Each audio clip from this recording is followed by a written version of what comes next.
Welcome friends, Bhagyalakshmi serial இன்னைக்கு எபிசோடில் இனியா வந்து சொல்கிறாங்க, எனக்கு லீவுன்னு எங்களோட குரூப்லேருந்து மெசேஜ் வந்துச்சு அப்படின்னு சொல்கிறாங்க. டிவி போட்டு வீட்டில் இருக்கிற எல்லாருமே பார்க்குறாங்க. மழை பெய்யறதுனால 2 days எல்லாம் ஸ்கூல் காலேஜுக்கும் லீவ் அப்படின்னு அனௌன்ஸ் பண்ணுறாங்க. அது மட்டும் இல்லை, சுற்றுலாத்துறை ஏற்பாடு பண்ணியிருந்த பொருட்காட்சியுமே தள்ளி வச்சிருக்கிறாங்க அப்படின்னு நியூஸ் வருது. அதை கேட்ட உடனே பாக்யலட்சுமிக்கு ரொம்ப அதிர்ச்சியாக இருக்குது. இதுதான் சாக்குன்னு பாக்கியாவோட மாமியார் பாக்யலட்சுமி திட்ட ஆரம்பிச்சிடுறாங்க.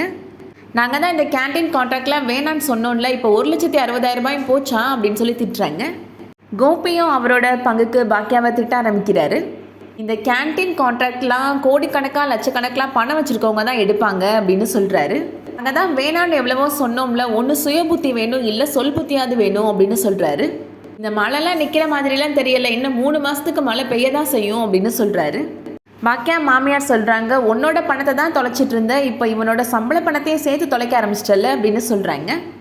எழில் வழக்கம் போல் பாக்கியாவை விட்டு கொடுக்காம சப்போர்ட் பண்ணி பேசுகிறாரு. அதெல்லாம் ஒரு பிரச்சனையே இல்லை பாட்டி அப்படின்னு சொல்கிறாரு. அம்மா என்ன பண்ணாலும் உனக்கு பிரச்சனையாகவே இருக்காதுடா அப்படின்னு சொல்லிட்டு இருக்கிறாங்க பாக்கியாவோட மாமியார்.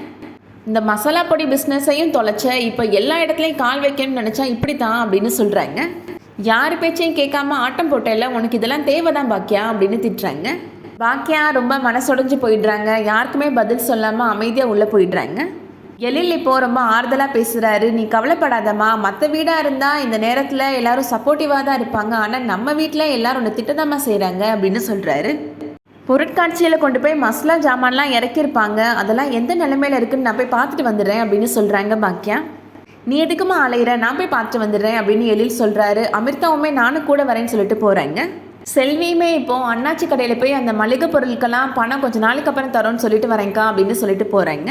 அதே நேரத்தில் பாக்கியாவோட மாமனார் மாமியாருமே ஒரு விசேஷ வீட்டுக்கு போகணும் அப்படின்னு சொல்லி கிளம்பி போயிடுறாங்க. பழனிசாமி இப்போது பாக்கியாவோட வீட்டுக்கு வராரு.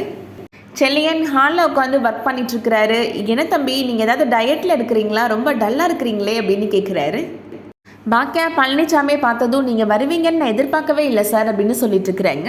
இதுக்கிடையில் செலியனுக்கு ஒரு ஃபோன் கால் வருது. நான் ஃபோன் பேசிட்டு வந்துடுறேன் சார் அப்படின்னு சொல்லிட்டு அவர் அங்கேருந்து போயிடுறாரு. பாக்கியாவும் பழனிசாமியும் உட்காந்து பேசிகிட்டு இருக்கிறாங்க. நீங்கள் கவலைப்படாதீங்க மேடம், பிஸ்னஸ்லாம் இதெல்லாம் ரொம்ப சகஜம் அப்படின்னு ஆறுதல் சொல்லிட்டு இருக்கிறாரு பழனிசாமி. இவங்க 2 பேரும் பேசிகிட்டு இருக்கிறத இப்போது கோபி பார்க்குறாரு. வீட்டுக்குள்ளே வந்த உடனே அம்மா அம்மான்னு கூப்பிடுறாரு. அத்தையும் மாமாவும் ஃபங்க்ஷன் வீட்டுக்கு போயிருக்கிறாங்க அப்படின்னு சொல்கிறாங்க பாக்கியா. வீட்டில் யாரும் இல்லையா அப்படின்னு கேட்குறாரு கோபி. பாக்கியாவை இப்போ ரொம்ப இன்சல்ட் பண்ணி பேசுகிறாரு கோபி. வீட்டில் யாரும் இல்லாத நேரமாக பார்த்து இவனை நீ வர சொல்லியிருக்கிறியா அப்படின்னு கேட்குறாரு. வீட்டில் ரொம்ப நல்லவ மாதிரி நடிக்கிற, ஆனால் இவன் கூட ரெஸ்டாரண்ட் பார்க்கு அப்படின்லாம் சுற்றிட்டு இருக்கிறல, நானும் பார்த்துட்டு தான் இருக்கிறேன் அப்படின்னு சொல்கிறாரு. உங்களுக்கு இப்போ என்னதான் பிரச்சனை அப்படின்னு கேட்குறாங்க பாக்கியா. நீ தான் பிரச்சனை அப்படின்னு சொல்கிறாரு கோபி. பொருட்காட்சி ரத்தாயிடுச்சுல, அதான் மேடமை பார்த்து ஆறுதல் சொல்லிட்டு போகலான்னு வந்தேன் அப்படின்னு பழனிசாமி சொல்கிறாரு. இவருக்கெல்லாம் நீங்கள் எதுக்கு சார் பதில் சொல்லிட்டு இருக்கிறீங்க அப்படின்னு கேட்குறாங்க பாக்கியா. ஏன் உங்கள் சார்கிட்ட நான் எந்த கேள்வியும் கேட்கக்கூடாதான், அந்தளவுக்கு இந்த கோபிக்கு மரியாதை இல்லாமல் போயிடுச்சா அப்படின்னு கேட்குறாரு. வீட்டில் யார் இல்லாத நேரமாக 2 பேரும் உட்காந்து லூட்டி அடிக்கிறீங்களா அப்படின்னு ரொம்ப மட்டமாக பேசுகிறாரு கோபி. பாக்கியாவுமே பதிலுக்கு கோபப்பட்டு பேசிகிட்டு இருக்கிறாங்க. எலியன் வீட்டில் தான் இருக்கிறாரு அப்படின்ற உண்மை தெரியாமல் கோபி ரொம்ப ஓவராக பேசிகிட்டு இருக்கிறாரு. அடுத்ததாக என்ன நடக்க போகுதுன்றதை வெயிட் பண்ணி பார்க்கலாம். இந்த வீடியோ பிடிச்சிருந்துச்சுன்னா லைக் பண்ணிக்கோங்க. சீரியல் அப்டேட்ஸ்க்கு நம்ம சேனலை சப்ஸ்கிரைப் பண்ணிக்கோங்க. தேங்க்ஸ் ஃபார் வாட்சிங்.